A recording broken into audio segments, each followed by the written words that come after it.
Ou então a gente vai usar aquela desculpa, não, o ano só começa depois do carnaval, né? Não deu para começar ainda, mas eu vou começar. E a realidade é que a gente fica buscando essa transformação de vida, essa nova vida, a todo momento. Quantas vezes não falei, segunda-feira eu começo a dieta, estou pagando a academia faz 6 meses, mas essa segunda-feira eu começo. Ou então, mês que vem eu vou guardar mais dinheiro, ano que vem eu vou conseguir mudar meus hábitos. E a gente fica nessa busca por essa transformação, por essa vida nova, por esse novo começo. Mas, quando a gente pensa naquilo que a gente quer fazer, nem sempre a gente pensa naquilo que a gente consegue fazer, naquilo que a gente está disposto a fazer. Porque a realidade é que por mais que a gente pense, por mais que a gente planeje, o que nos move é o nosso coração. Nós somos movidos de fato pelaquilo que a gente deseja, pelaquilo que a gente tem no nosso coração. Então, por mais que a gente faça metas, planos, resoluções, se não houver uma mudança de coração, uma vida nova no nosso coração, essas coisas não vão ser realizadas. Podem até, em janeiro a gente consegue fazer a dieta, ou então falar que vai ler a Bíblia todo esse ano, ou então vir à igreja todos os domingos, mas a realidade é que com o passar do tempo, se não for o nosso desejo, a nossa racionalidade não mantém, não sustenta. E o que é uma transformação? O que é essa transformação de coração? Essa transformação é sair de um estado e ir para o outro. Só que a gente não transforma o nosso coração através da lógica. Eu duvido, pode ser que tenha, mas é raro, alguém que falou assim, não, eu vou me apaixonar por ela e vou casar com ela. Não, primeiro você se apaixona, primeiro você é movido e depois você planeja. Né? A gente, quando quer uma transformação, a gente precisa mudar a disposição do nosso coração. E o coração, segundo a Bíblia, é o grande centro do ser humano. A Bíblia traz o coração como o mais íntimo, o mais profundo da nossa existência. Segundo a sabedoria bíblica, é no coração que a gente tem os nossos desejos, os nossos planos, a nossa vontade. É no coração onde a gente sente, mas também é no coração onde a gente planeja. E pensando em como começar o ano trazendo uma nova vida neste novo ano, eu fiquei refletindo um pouco em o que nos move. O que de fato está no nosso coração? Como nós podemos saber quem nós somos? E não adianta as resoluções de ano novo, porque elas não transformam a vida. Melhor, elas transformam a nossa vida, mas elas não nos trazem uma vida nova. Uma vida nova só existe em Cristo Jesus. E eu quero tentar trazer aqui um pouco sobre o que é essa vida nova em Cristo Jesus. Eu sei que muita gente pode ter nascido, criado em igreja, pode já ter ouvido falar, mas a realidade é que uma pesquisa americana mostrou que 94% na época das igrejas em que eles fizeram a pesquisa, não anunciavam de uma maneira clara, racional e concisa o que é a vida com Cristo. O que são as más notícias e as boas notícias. Então, para quem já sabe, é sempre bom lembrar o que é a vida com Cristo, essa vida nova com Cristo. Porque é de fato o que define quem nós somos. E sabendo quem nós somos, nós poderemos saber aonde nós queremos chegar, o que nós desejamos. E para quem ainda não conhece, é a melhor notícia que você pode receber de ano novo. E para isso eu gostaria de convidar vocês a lerem comigo o texto de Efésios, a carta de Paulo aos Efésios, o capítulo 2, dos versículos de 1 a 10. Eu trouxe projetado na versão NVI, mas se você tiver outra versão, uma Bíblia em mãos, quiser ler, fica à vontade para acompanhar. E o desafio é que vocês possam, durante a semana, voltar nesse texto, lê-lo novamente, refletir nele novamente e pensar o que vocês tiram desse texto, o que vocês aprendem nesse texto. Então, Paulo escreve aos Efésios, no capítulo 2, do versículo de 1 a 10. Ele começa: vocês estavam mortos em suas transgressões e pecados nos quais costumavam viver, quando seguiam a presente ordem deste mundo e o príncipe do poder do ar, o espírito que agora está atuando nos que vivem na desobediência. Anteriormente, todos nós também vivíamos entre eles, satisfazendo as vontades da nossa carne, seguindo os desejos e pensamentos. Como os outros, éramos por natureza merecedores da ira. Todavia, Deus, que é rico em misericórdia, pelo grande amor com que nos amou, deu-nos a vida com Cristo, quando ainda estávamos mortos em transgressões. Pela graça, vocês são salvos. Deus nos ressuscitou com Cristo e com Ele nos fez assentar nos lugares celestiais em Cristo Jesus, para mostrar nas eras que hão de vir a incomparável riqueza de sua graça, demonstrada em sua bondade para conosco em Cristo Jesus. Pois vocês são salvos pela graça por meio da fé, e isto não vem de vocês, é dom de Deus, não por obras para que ninguém se glorie, porque somos criação de Deus, realizada em Cristo Jesus, para fazermos boas obras, as quais Deus preparou antes para nós as praticarmos. Gostaria de ter um momento de oração, se você puder fechar seus olhos, abaixar a cabeça e orar comigo. Pai, nós te louvamos pelo privilégio que nós temos de estarmos aqui reunidos na Tua presença, nesse primeiro dia da semana, primeiro domingo do ano, que a gente possa refletir sobre a Tua palavra e de fato buscar a vida nova em Cristo Jesus. Que seja o Senhor falando através de mim, que seja Teu Espírito atuando em nossos corações e que a gente possa sair daqui resolutos de que é o Senhor que faz as coisas em nós e através de nós. E nós te glorificamos por isso. Nós te oramos em nome de Jesus. Amém. A sabedoria bíblica, quando a gente tenta entender, ela fala que existe um velho homem e um novo homem. Esse é o termo que Paulo usa na maioria das suas cartas. Paulo foi um dos apóstolos, foi um apóstolo fora de tempo, e ele teve a incrível missão de ir pelo mundo pregando o evangelho.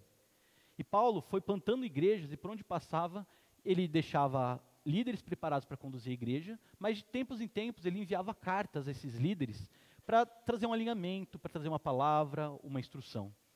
E Paulo usa essa linguagem de o velho homem, que existia antes de conhecer a Cristo, e o novo homem, que existe depois de se conhecer a Cristo. O velho homem vive de acordo com seus próprios desejos da sua carne, do seu coração. E o novo homem aprende os desejos de Deus e traz os desejos de Deus ao seu coração.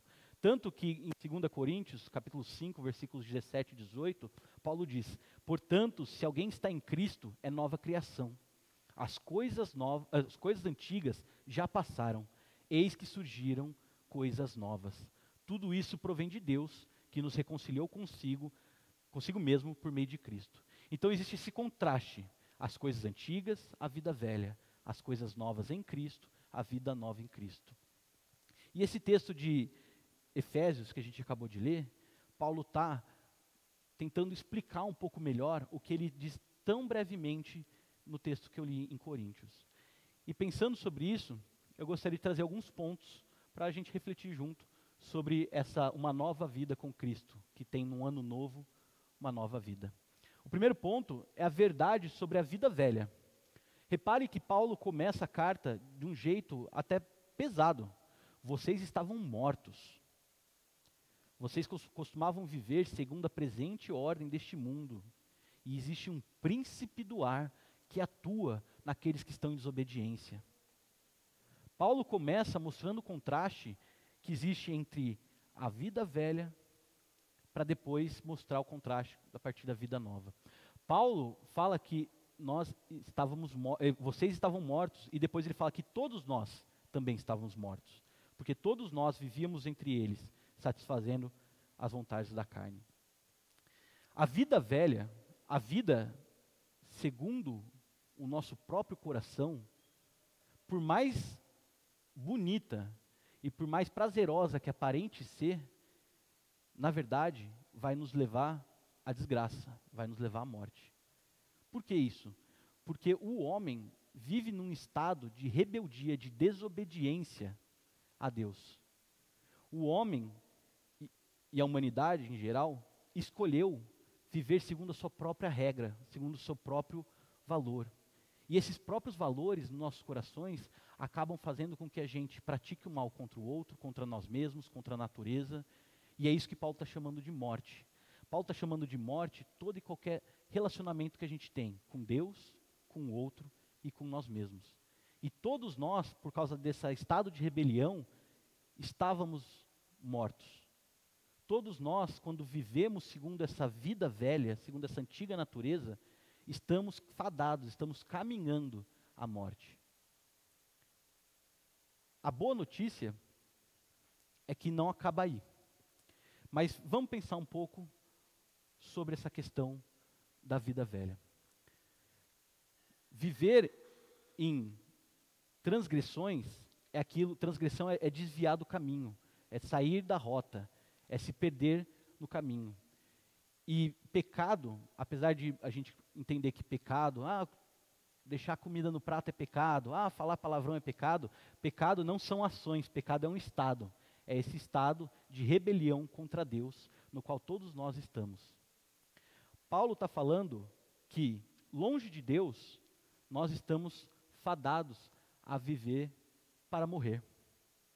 A viver uma vida que supostamente traz alegria, traz prazeres, traz conquistas, mas na verdade, não posso ficar com isso aqui na mão, mas na verdade nos leva à morte. E quando a gente está vivendo desse jeito, dessa maneira, nós estamos seguindo a presente ordem deste mundo, que é governada pelo príncipe do poder do ar. Aqui eu acredito que Paulo não está sendo literal nesse príncipe do poder do ar, mas ele está querendo dizer que o que João diz em outro momento, que o mundo jaz no maligno. Ou seja, por conta dessa rebelião a qual todos nós vivemos, todas as coisas também estão suscetíveis a essa rebelião que traz a desgraça, que traz a morte, nós vivemos perdidos. E quando nós temos essa vida velha em nosso coração, nós acabamos desejando, planejando, sonhando com as coisas erradas. Não necessariamente porque as coisas são erradas. Henrique, eu sonho em ter uma família, eu sonho em ter um emprego, eu sonho em ser uma boa pessoa, eu sonho em ajudar o próximo. Mas a realidade é que mesmo coisas boas, muitas vezes, têm motivações erradas. Por que você quer ter uma boa família? Por que você quer ter um bom emprego? Por que você quer ajudar o próximo? Por que você quer fazer tudo isso? E o nosso coração, nesse estado de rebeldia chamado pecado, está afadado a tomar essas decisões e ter esses anseios pelas coisas que podem ser certas, mas pelos motivos errados. Quando não, pelos motivos errados. A verdade sobre a vida velha é que nós vivemos de fato, mas nós não vivemos experimentando tudo que a vida tem a oferecer. Quem é morto não se alegra. Quem é morto não tem experiências. Quem é morto não sabe amar. O peso dessa palavra que Paulo está trazendo é uma acusação seríssima e gravíssima. Porque ele está dizendo que a vida velha sem Cristo não tem sabor. Não chega a ser vida. É morte. Vocês estavam mortos. E ele não está fazendo isso apontando o dedo, falando, vocês estavam mortos, olha como eu sou bom. Vocês que estão fora da igreja estavam mortos, eu estou dentro da igreja. Não. Ele traz essa reflexão, incluindo todos nós, inclusive ele. Todos nós também vivíamos entre eles, satisfazendo as vontades da nossa carne, segundo os seus desejos e pensamentos. A verdade sobre a vida velha é que nós temos a influência do príncipe do poder do ar, que é chamado também de Satanás. Esse príncipe do poder do ar, ele não nos obriga a sermos ruins ou então termos desejos ruins. Ele apenas nos faz achar que isso é bom. Ele apenas nos engana. Então, por exemplo, eu tenho o desejo de ter a minha casa própria. Por que eu tenho o desejo de ter minha casa própria? No momento eu vivo de aluguel. Quando eu paro para pensar, é um motivo egoísta. Então, é uma coisa boa, na qual, pelo pecado e pela influência de Satanás, transforma num motivo egoísta. Então, muitas vezes, a gente vive essa vida achando que está tudo bem, achando que está tudo certo, mas na verdade não está. Porque é o diabo quem está por trás da ganância do sistema financeiro, da corrupção, da imoralidade, do vandalismo, da injustiça. E eu não estou falando dos outros, estou falando de nós mesmos. Quantas vezes no trabalho a gente não acaba dando aquele braço curto, dando aquele migué, não fazendo as coisas como deveriam ser feitos, porque, não estou com vontade. Ou nos estudos, em vez de estudar e se esmerar e aprender, vamos colar que é mais fácil. Ou então no dia a dia mesmo. Não vou pagar esse imposto porque minha empresa está quase não tendo lucro. Eu acho que eu vou mentir sobre onde eu estava para minha mulher, para ela não brigar comigo por eu ter ido no McDonald's escondido. Quantas vezes a gente não comete essas pequenas delitos, essas pequenas coisas que a gente vê em maior escala lá fora? E quantas vezes a gente não comete também em grande escala? Eu não sei vocês, mas quando eu olho para a minha vida, para a minha história, eu quando fui para a faculdade, lá em 2011, fui terrível. Aprontei tudo que tinha para aprontar. E o que esse caminho me levou? A uma depressão profunda, a uma obesidade, a um desejo de morte. Eu vivi durante 4 anos achando que estava me alegrando, cursava engenharia na Unicamp, que alegria, ia em todas as festas, bebia e usava tudo que podia fazer, tinha minha namorada que morava junto, mas a realidade é que tudo isso me levou para um caminho de morte. Eram coisas boas, se alegrar e festejar é coisa boa, ter orgulho da faculdade, da sua profissão, da onde você conseguiu chegar, é uma coisa boa, ter um bom relacionamento é uma coisa boa. O problema é que quando a gente vive sob o domínio do príncipe do ar, quando a gente vive sobre esse estado de rebelião pecaminoso que está em todos nós, coisas boas nos levam à morte. A vida velha é viver para satisfação pessoal e para o desejo pessoal. A vida velha é viver de um modo egoísta, rebelde, autônomo. A vida velha tem que ser vista como algo ruim, como algo podre, como algo temerário. E mesmo nós, estando na igreja, podemos estar vivendo uma vida velha. Essa que é a realidade. E para piorar, nós não conseguimos, pela nossa própria vontade, sair dessa vida velha. Porque é possível alguém que está morto ser ressuscitado, autorressuscitar-se? É possível alguém que morreu voltar à vida pela própria vontade, pelo próprio fôlego, pela própria capacidade? Então Paulo começa esse trecho dessa carta trazendo uma notícia terrível. Cristo, quando trouxe algo parecido, perdeu centenas de seguidores, porque o discurso dele era muito duro. Mas a realidade é que viver a vida velha, viver nesse estado de rebeldia, de autonomia, de viver para satisfazer os desejos do meu coração, vai levar todos nós à morte. A morte física, que um dia nós vamos envelhecer e morrer. A morte sentimental, vide a falta de empatia que nós temos cada vez mais e mais no mundo com as pessoas. A morte ambiental, olha o que nós estamos fazendo com o meio ambiente, olha o calor que está fazendo nesses dias, aí do nada faz um frio tremendo e volta para o calor. A morte do nosso relacionamento com nós mesmos, a morte do nosso relacionamento com o outro, a morte do nosso relacionamento com o meio ambiente, mas principalmente a morte do nosso relacionamento com Deus.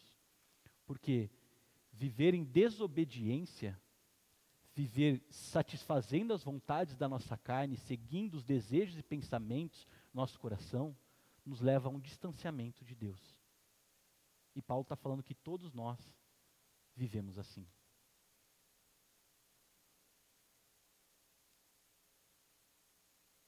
Mas ele não para por aí. Ele vai trazer a verdade sobre a vida nova. Ele traz: todavia, Deus, que é rico em misericórdia, pelo grande amor com que nos amou, deu-nos vida com Cristo, quando ainda estávamos mortos em transgressões. Pela graça vocês são salvos. Deus nos ressuscitou com Cristo e com Ele nos fez assentar nos lugares celestiais em Cristo Jesus, para mostrar nas eras que hão de vir a incomparável riqueza de sua graça, demonstrada em sua bondade para conosco em Cristo Jesus. A vida nova só é possível porque Deus é rico em misericórdia. A vida nova só é possível porque Deus age em primeiro lugar. E a boa notícia que eu tenho para trazer essa manhã, nesse primeiro domingo do ano para vocês, é a mesma boa notícia que eu tento falar para mim mesmo todos os dias quando eu acordo. Henrique, para você viver a vida nova neste ano novo, não é pela sua capacidade ou pelo seu próprio mérito. Não é porque eu mereço. Nenhum de nós merecemos o amor de Deus. Nenhum de nós, por mais pessoas boas que nós possamos ser, merece viver, sair desse estado de rebeldia que leva à morte e para um novo estado que leva à vida. Porque todos nós, em maior ou menor escala, vivemos segundo o nosso próprio coração. Mas Paulo traz, Deus é rico em misericórdia. Essa é uma das poucas vezes em que no Novo Testamento Deus é adjetivado dessa maneira. No grego fica bem claro que ele está falando assim, não é que Deus tem um pouco de misericórdia, não é que Deus, dessa vez passa, da próxima não passa. Não. Ele tem a misericórdia que nunca acaba. O salmista vai dizer, suas misericórdias se renovam a cada manhã. Por Deus ser rico em misericórdia e por ter um grande amor para conosco, Ele nos traz a vida. E a vida só vem em Cristo. Porque em Cristo nós temos a reconexão com Deus. Mas como, Henrique? A realidade é que Cristo é o único homem da história que não viveu segundo seu coração.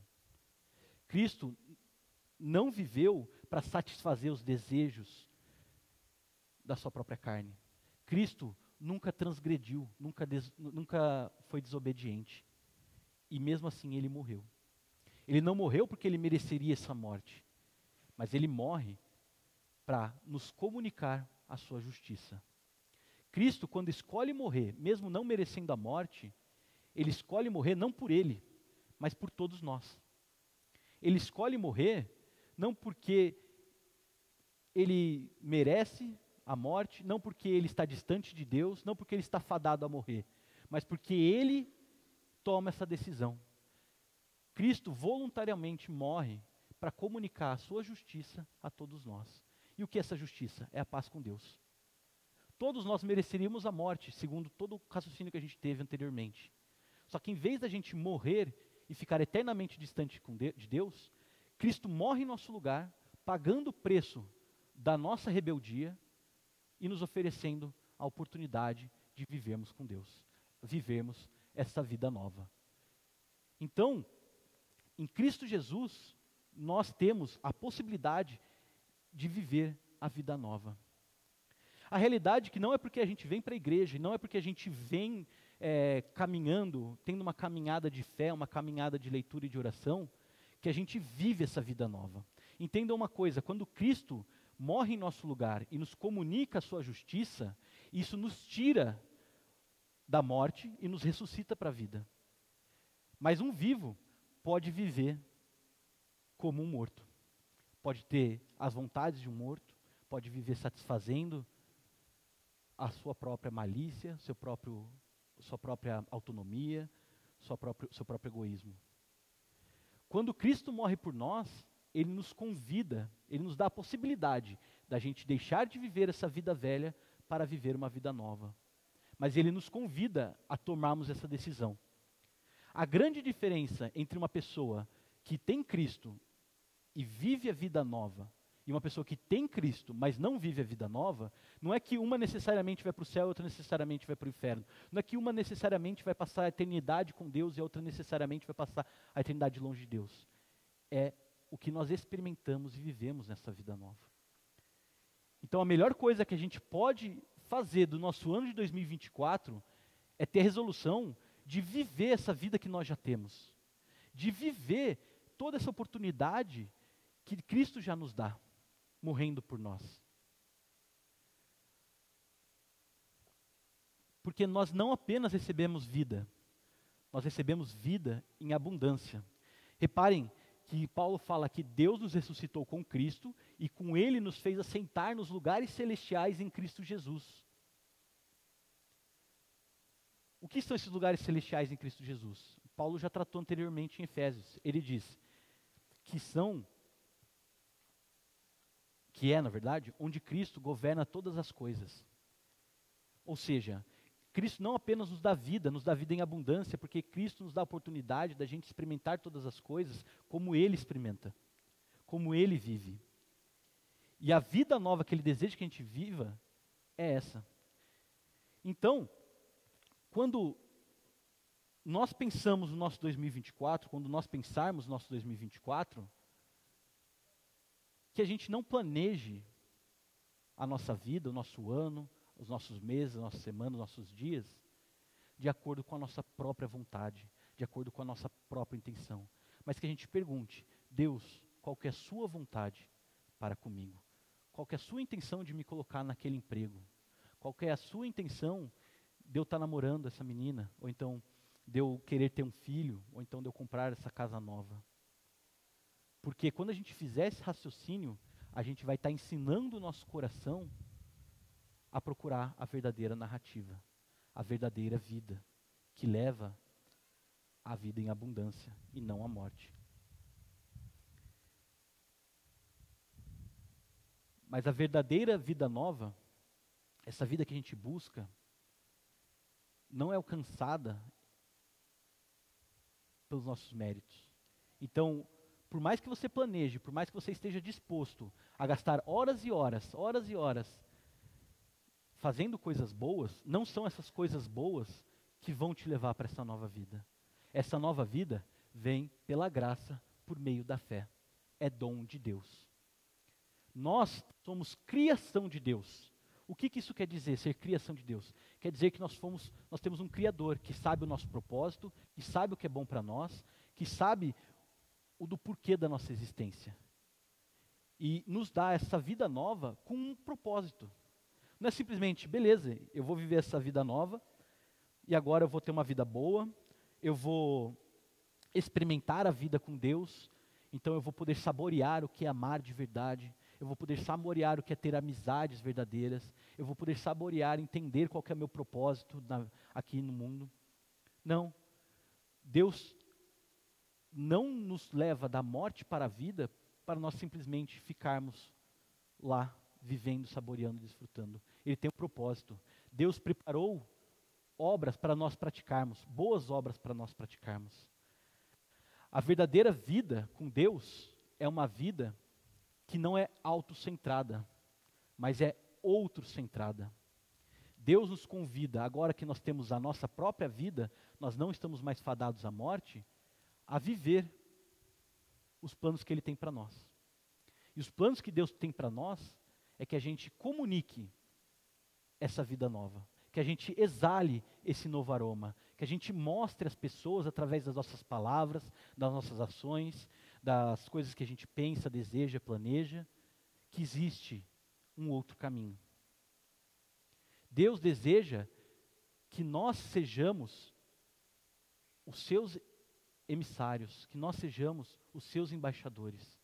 Então, quando eu falo aqui de uma vida nova para 2024, eu não estou falando que todo mundo tem que vir, largar tudo e se tornar missionário.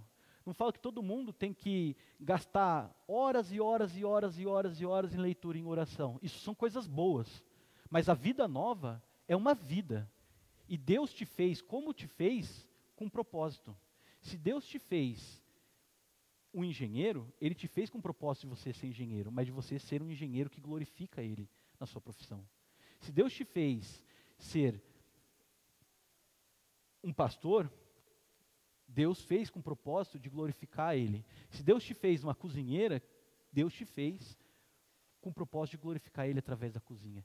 Todas as profissões, todas as atividades são boas quando nós entendemos que nós saímos da morte e fomos para a vida e que essa nova vida tem um propósito, que é glorificar a Deus. Nós somos essa criação de Deus para trazermos essa vida em abundância para os outros, para comunicarmos essa vida em abundância para os outros. E como nós podemos fazer isso? Nós podemos viver a vida que Deus deseja que nós vivamos. Nós podemos fazer isso refletindo sobre o nosso ano e entendendo, para acordar quem está dormindo, e entendendo, vai ficar aí, e entendendo o que Deus quer para nós. E como a gente entende o que Deus quer para nós? Tendo um relacionamento com Ele. Para finalizar, eu gostaria de trazer uma ilustração, que eu gosto de trazer, sobre esse tema, que é assim: vocês têm 2 filhos, certo? Você ama os 2 igual. Qual que é o nome deles? Desculpa, seu nome? Bruno e Luísa. Eu tenho plena convicção que o Bruno ama o Murilo e a Luísa de igual forma. Que não existe amar mais um do que o outro. Mas a diferença é que, vamos chutar, o Bruno gosta de passar mais tempo com a mãe e longe do pai, enquanto a Luísa gosta mais de ficar mais tempo com o pai. Então, quando o Bruno chega da escola, estou fingindo, só Bruno, não é verdade. Quando o Bruno chega da escola, ele vai para o quarto jogar videogame, em vez de ficar com o pai e com a mãe. E a Luísa não, a Luísa quando chega da escola, vai lá: mamãe, o que você está fazendo? Papai, o que você está fazendo? Eu posso fazer com vocês? E leva a vida assim. O Bruno é menos amado. O Bruno é o pai. Murilo é menos amado por ser assim? Não. A Luísa é mais amada por ser desse jeito? Não. É o mesmo do nosso relacionamento com Deus.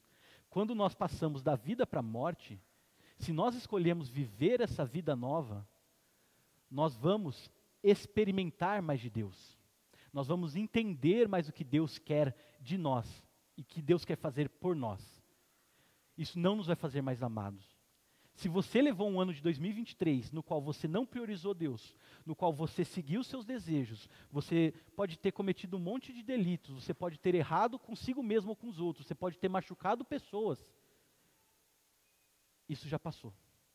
O que importa é o que nós vamos fazer daqui para frente. O que importa é se nós vamos experimentar essa vida com Deus. Nós podíamos ser como Murilo com Deus. Alguém que só vem na igreja de domingo, alguém que não procura fazer o melhor no seu trabalho, alguém que não procura ter tempo de qualidade com a sua família, alguém que não procura experimentar Deus durante a semana. Não, eu vou no domingo lá, entendo. Você pode ser sim um filho amado. A diferença é que a Luísa vai saber muito mais quais são os gostos do Bruno, quais são as vontades, como ele faz as coisas, porque ela experimenta muito mais de tempo com o pai. Experimentar mais tempo não é ter mais tempo de leitura, jejum, oração, servindo na igreja. Experimentar mais é entender como Deus te fez, por que Deus te fez e para que Deus te fez. E essas respostas nós temos na palavra dele. Essas respostas nós conseguimos em oração. Então, apesar de viver a vida com Deus não ser estritamente praticar mais disciplinas espirituais, é através dessas disciplinas que a gente desenvolve aquilo que Ele quer que nós desenvolvamos. E pensando nisso, eu queria trazer algumas aplicações e missões para a gente desenvolver ao longo de 2024. Reflita sobre seu ano de 2023 e repare como que em um ano apenas existem vários exemplos em que você possa perceber que nós necessitamos de Deus. Tire algum momento ao longo dessa segunda semana, já que eu não falei na primeira semana aqui, e pense, em 2023, quais foram as situações que ficaram explícitas na minha vida que eu não tenho controle, que eu de fato estou caminhando para a morte, que eu de fato não levo uma vida que agrada a Deus e não levo uma vida que de fato faz o bem para o outro, que de fato comunica Jesus para o outro, que de fato não está sobre as tuas mãos. Reflita em 2023, e eu tenho plena convicção que todos nós vamos ter pelo menos um momento em que nossa vida ficou à deriva. Dependeu do outro, dependeu da sorte, dependeu de Deus. Seja porque nós tomamos decisões erradas, ou porque pessoas tomaram decisões erradas que nos machucaram. Depois, peça para que Deus haja em você e através de você ao longo de 2024, para que você possa ter de fato uma vida nova neste ano. Uma vida nova em Cristo Jesus. Uma vida nova que experimenta mais Deus. Uma vida nova que entende mais como Deus pensa, o que Deus deseja e o que Deus quer de você e que Deus quer fazer através de você. E por fim, escolha uma pessoa do seu convívio, pode ser um familiar, um colega de trabalho, um vizinho, um amigo do futebol. Escolha uma pessoa, pense nessa pessoa. Provavelmente é a primeira pessoa que veio à mente de vocês quando eu falei para escolher essa pessoa. E ore por ela, para que ela possa ter o conhecimento de que a vida que ela leva ruma à morte. Mas que ela não se desespere por isso, mas que ela possa descobrir que existe uma alternativa. A alternativa é Cristo Jesus. E haja para que ela possa reconhecer ao Deus que é rico em misericórdia. Deus oferece a mão através de nós. Eu não sei porquê, e não entendo, Ele escolheu agir através de nós. Nós, seres tão debilitados, que não conseguem nem tomar próprias decisões boas, somos ferramentas de Deus para levar misericórdia. Mas é assim que Ele age, é assim que Ele deseja agir. Então, que em seu 2024 você possa pelo menos ter uma pessoa no qual você vai ser intencional em trazer essa palavra. Explicar para ela que ela está num caminho e num estado de rebelião que leva à morte e que ela não pode fazer nada para ir para a vida, mas que existe a possibilidade de vida em Cristo Jesus. Porque Cristo nos ofereceu a sua própria vida para que a gente possa viver. E não é simplesmente voltar a viver, mas é experimentar e viver a vida como ela deve ser vivida. Viver uma vida de alegria, mesmo em meio à dor. Viver uma vida de gratidão, mesmo em meio à adversidade. Viver uma vida que sabe que existe um Deus que está no controle de todas as coisas e que tem o melhor para nós, mesmo que momentaneamente isso não pareça ser. E que seu 2024 seja abençoado com esse pensamento. Semana que vem eu vou estar aqui de novo, não sei se isso é bom ou ruim, mas a gente vai entender um pouco mais o que é essa vida nova, como viver essa vida nova. Ficou um pouco teórico porque eu separei em duas partes para a gente poder conversar e aprofundar mais cada parte. A parte de que nós temos que entender que nós estamos mortos e necessitamos de vida, que foi hoje, e como a gente vive e experimenta de fato essa vida nova que nós temos. Como que a gente faz para ser mais como a Luísa, teoricamente, e experimentar e viver mais e conhecer mais o nosso Pai. Como que a gente faz isso na prática? Como que eu faço isso no meu dia a dia, Henrique? Vai ser o tema da nossa semana que vem. Que Deus abençoe todos nós.